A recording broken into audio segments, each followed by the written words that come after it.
Really quickly, I wanted to backtrack also because you said you did the carnivore diet. Yeah. Ah, man, I got so, again, this is like coffee to me. I have so many mixed emotions on this.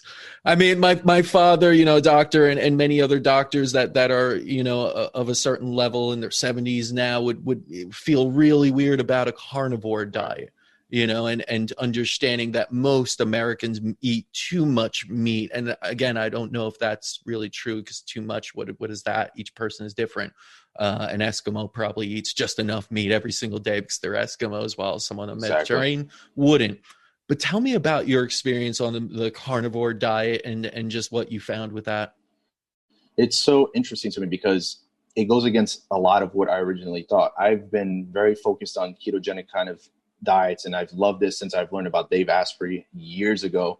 And what I've realized is that the carnivore diet is only effective to a certain subset of a population, and it comes down to their mitochondria and their haplotypes and their maternal lineage and their moms and whose moms lived where in terms of like the environmental location that most of their ancestors grew up in. And so you have these European natives that are able to digest meat and dairy so effectively and utilize that as an effective energy substrate that when you introduce carbohydrates into their diets like fruits, it has no effect. And in fact, it can be detrimental. They start to get some GI problems.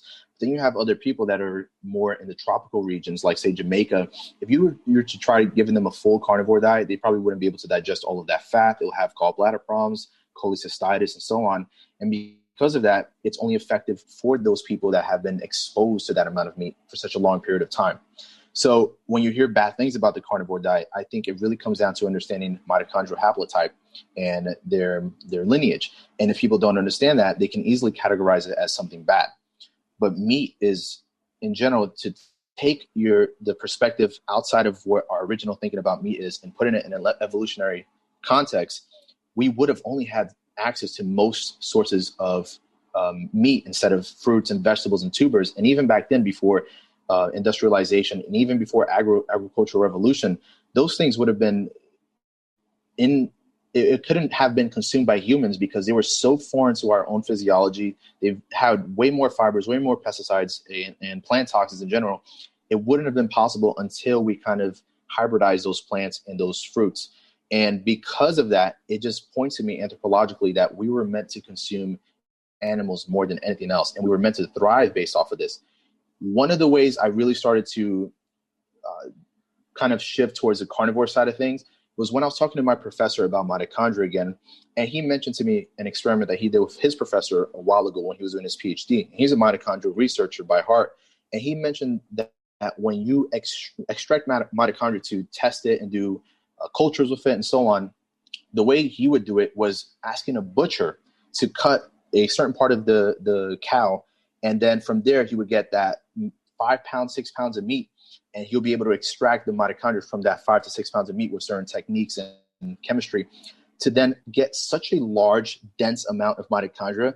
When he actually investigated it under oxygen conditions where it's aerobic, they were sucking in oxygen so much right there and then. I was like, okay, if meat is so dense in mitochondria, when we're consuming these animals, we're actually getting these exogenous mitochondrial proteins and so on that might be actually helping our own mitochondria. And this is what we see when we look at people with carnivore. They have lower levels of inflammatory reactants. They have higher levels of nutrients that are important for mitochondrial function.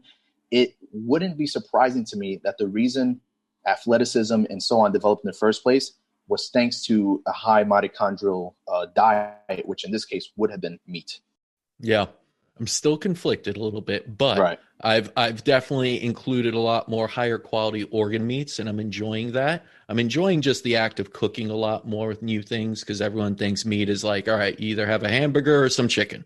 And it's like, no, it's much more than that. And I do think that diversity, if you look at anything, I think diet is diversity. It's also localization. It's seasonality. You should look at all of these things when you eat, right? And not be dogmatic about what is right or wrong in any singular diet. So I don't think we should demonize anything. How do you feel about kale, by the way? Do you hate kale as much as the carnivore diet people?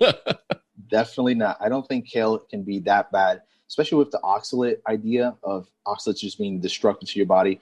It matters in the context of, do you have a calcium and magnesium deficiency? Right. Because if you don't, it's not really going to happen the same way.